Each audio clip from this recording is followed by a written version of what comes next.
Hoy se cumple exactamente un mes desde que la Tierra partió a Venezuela en dos, y mientras el mundo ha pasado la página, miles de familias venezolanas siguen durmiendo bajo una carpa. El 24 de junio de 2026 quedará marcado como el día del doblete sísmico más devastador en la historia reciente del país, con magnitudes de 7,2 y 7,5 que dejaron, hasta la fecha, casi 5.400 personas fallecidas.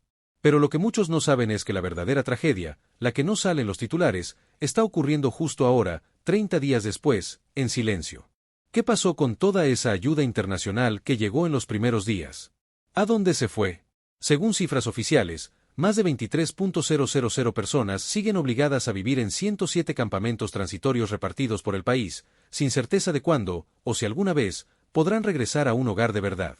Casi 18.000 viviendas quedaron destruidas o inhabitables, y se contabilizan 856 edificios afectados, de los cuales 190 colapsaron por completo. A esto hay que sumarle más de 1.400 réplicas que han seguido sacudiendo la zona, manteniendo la población en un estado constante de miedo y alerta.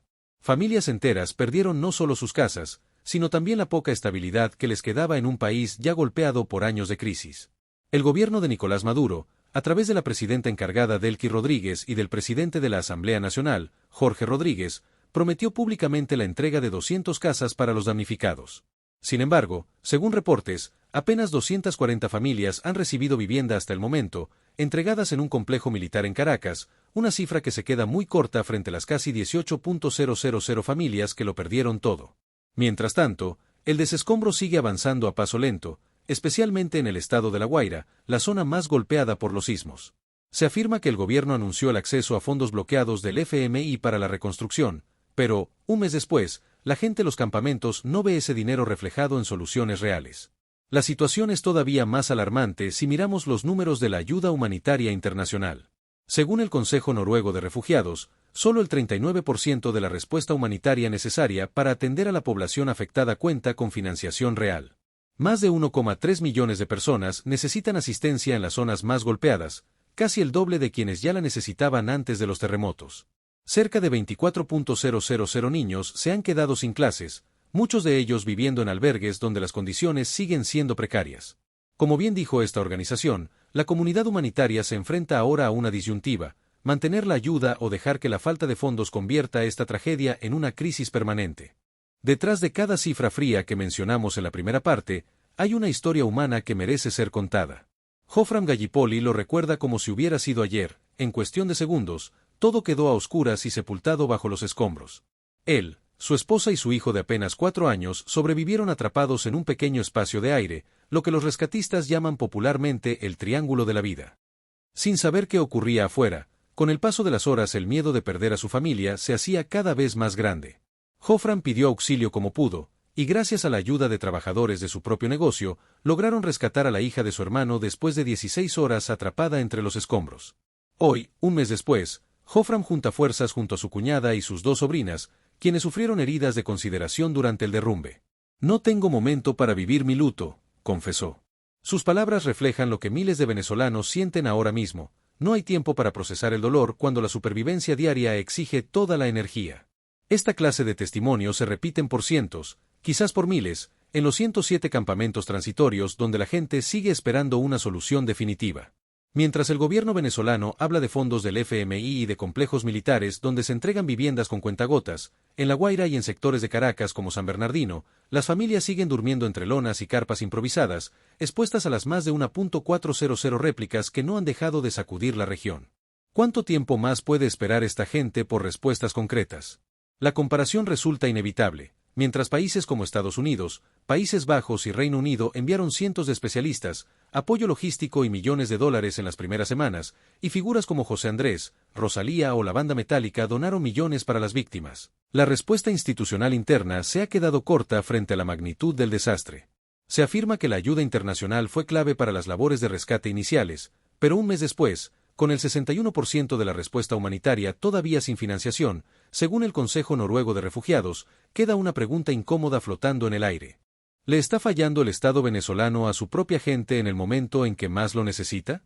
Para entender por qué la respuesta del gobierno venezolano ha sido tan cuestionada, hay que recordar el contexto en el que ocurrió esta tragedia. Venezuela ya arrastraba, desde hace años, una crisis económica, política y social que había debilitado severamente su capacidad de respuesta ante cualquier emergencia. Hospitales sin insumos, infraestructura deteriorada y un Estado con recursos limitados se encontraron, de la noche a la mañana, ante uno de los desastres naturales más grandes de su historia reciente. ¿Estaba realmente preparado el país para algo así, o el terremoto simplemente sacó a la luz lo que ya estaba roto? Los especialistas en construcción y normas antisísmicas han señalado, según reportes, que muchas de las edificaciones que colapsaron en Caracas y La Guaira no cumplían con los estándares necesarios para resistir un movimiento telúrico de esta magnitud. Se rumora que años de falta de mantenimiento, corrupción en la construcción y ausencia de fiscalización agravaron el número de víctimas y de edificios destruidos. Si esto se confirma con las investigaciones que están en curso, estaríamos hablando de una tragedia que, en parte, pudo haberse evitado o al menos mitigado. Mientras tanto, cerca de 24.000 niños venezolanos llevan un mes sin poder ir a la escuela, muchos de ellos viviendo junto a sus padres en albergues temporales donde las condiciones, según organizaciones humanitarias, siguen siendo precarias. La educación, la salud mental y el desarrollo de toda una generación de niños está quedando en pausa mientras el país intenta, a paso lento, reconstruirse. Los psicólogos que trabajan en las zonas afectadas advierten que el trauma colectivo de este desastre podría tener consecuencias durante años, especialmente los más pequeños que vivieron el derrumbe de sus propios hogares. El Comité de Emergencia Español, una de las organizaciones que sigue trabajando activamente en la zona, ha sido claro en su mensaje: ahora empieza el trabajo más largo. Esta frase resume perfectamente la realidad que enfrenta Venezuela hoy, 30 días después de la tragedia.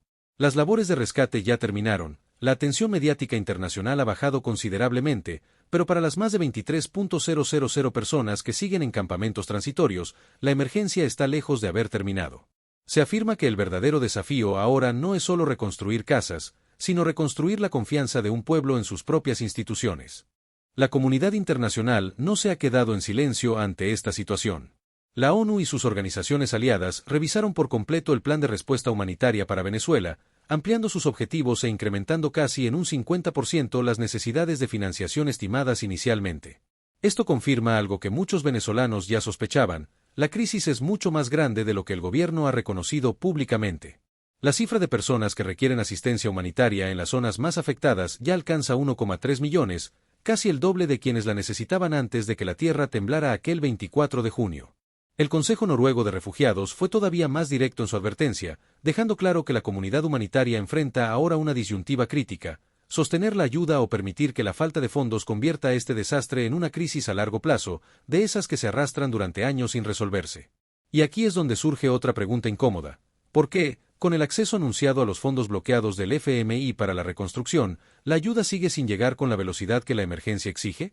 Se rumora que la burocracia interna y la falta de transparencia en el manejo de estos recursos podrían estar retrasando aún más la respuesta. No es la primera vez que Venezuela enfrenta un terremoto devastador, pero sí es la primera vez que lo hace en medio de una crisis institucional de esta magnitud.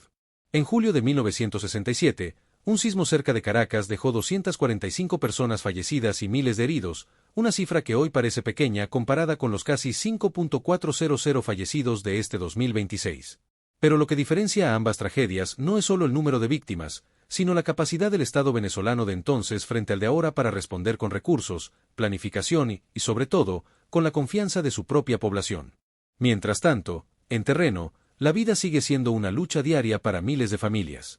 Las 240 casas entregadas hasta ahora en el complejo militar de Fuerte Tiuna representan, según cálculos, apenas una fracción mínima de lo prometido y de lo realmente necesario. Los 190 edificios que colapsaron por completo siguen siendo un recordatorio constante de lo ocurrido cada vez que un sobreviviente camina por las calles de La Guaira o de Caracas. Y con 1.463 réplicas registradas hasta el momento, la pregunta que muchos venezolanos se hacen no es si volverá a temblar, sino cuándo, y si esta vez el Estado estará realmente preparado para responder. A un mes de la tragedia, surge una pregunta que resume el sentimiento de miles de venezolanos: ¿qué pasa cuando el mundo deja de mirar? Porque eso es exactamente lo que está ocurriendo. Los equipos internacionales de rescate, como el de Países Bajos, ya concluyeron su misión hace semanas. Los titulares que dominaban los noticieros del mundo entero durante los primeros días han sido reemplazados por otras noticias. Pero para las familias que perdieron todo, el tiempo no avanza igual. Para ellas, sigue siendo el 24 de junio, cada día, una y otra vez. Se afirma que la solidaridad internacional inicial, esa que trajo a 31 países a territorio venezolano según cifras del propio gobierno, fue genuina y necesaria. Pero también deja una lección dura: la ayuda de emergencia tiene fecha de caducidad, mientras que la reconstrucción de un país entero puede tardar años, incluso décadas. Y en ese tiempo intermedio, en esa zona gris donde ya no hay rescatistas extranjeros pero tampoco viviendas terminadas, es donde viven hoy miles de familias venezolanas, atrapadas entre la emergencia que ya pasó y la solución que todavía no llega. Los campamentos transitorios, pensados en un inicio para alojar a la gente por días o semanas, se han convertido en el hogar permanente de más de 23.000 personas. Se rumora que las condiciones dentro de muchos de estos refugios están lejos de ser dignas, con acceso limitado a agua potable, saneamiento y atención médica constante. Las organizaciones humanitarias en terreno advierten que, sin una inyección urgente de recursos, estos campamentos podrían transformarse en asentamientos permanentes, una realidad que ningún venezolano imaginó vivir hace solo un mes. Y mientras tanto, en las calles de Caracas y La Guaira, entre los escombros que todavía no han sido retirados por completo, la vida intenta seguir su curso de la manera más difícil posible. Los niños que perdieron su año escolar, las familias que perdieron su casa, los sobrevivientes como Jofram que no han tenido tiempo ni siquiera de llorar a sus seres queridos, todos ellos representan el verdadero rostro de esta tragedia. Un rostro que, 30 días después, sigue esperando que las promesas del gobierno se conviertan, por fin, en algo más que palabras. Un mes después de que la tierra se abriera bajo Venezuela, la pregunta que queda flotando en el aire no es solo cuándo se reconstruirán las casas, sino cuándo se reconstruirá la confianza de un pueblo que se siente abandonado por sus propias instituciones. Casi 5.400 vidas perdidas, más de 23.000 personas sin hogar viviendo en campamentos transitorios, y un 61% de la ayuda humanitaria todavía sin financiación, son cifras que deberían doler tanto hoy como dolieron el mismo 24 de junio. Pero, ¿seguirán doliendo cuando pase otro mes, y otro más? Se afirma que la verdadera prueba para cualquier gobierno no está en cómo reacciona en las primeras 48 horas de una tragedia, sino en cómo sostiene esa respuesta cuando las cámaras del mundo ya se han ido. Y en ese sentido, Venezuela enfrenta hoy un examen que, según muchos, está lejos de aprobar. Las 240 viviendas entregadas frente a las casi 18.000 necesarias, los fondos del FMI anunciados pero aún sin materializarse en soluciones concretas, y los niños sin clases desde hace 30 días, pintan un panorama que exige mucho más que promesas políticas. Historias como la de Jofram Gallipoli y su familia nos recuerdan que, detrás de cada estadística, hay seres humanos que perdieron todo en cuestión de segundos y que ahora luchan, día a día, por reconstruir sus vidas con las manos prácticamente vacías. Es fácil olvidar estas historias cuando la noticia deja de ser noticia, pero para ellos, la emergencia sigue siendo tan real como el primer día. La solidaridad internacional ayudó a salvar vidas en los primeros momentos, pero la reconstrucción de un país no puede depender únicamente de la generosidad extranjera ni de la memoria corta del resto del mundo. Si este relato te ha conmovido, si crees que estas historias merecen ser contadas y recordadas, no dudes en darle like a este video y suscribirte a nuestro canal. Aquí seguimos trayendo los hechos, las voces y las historias que muchas veces quedan olvidadas cuando las noticias avanzan más rápido que la realidad de quienes las viven. Nos vemos en el próximo video.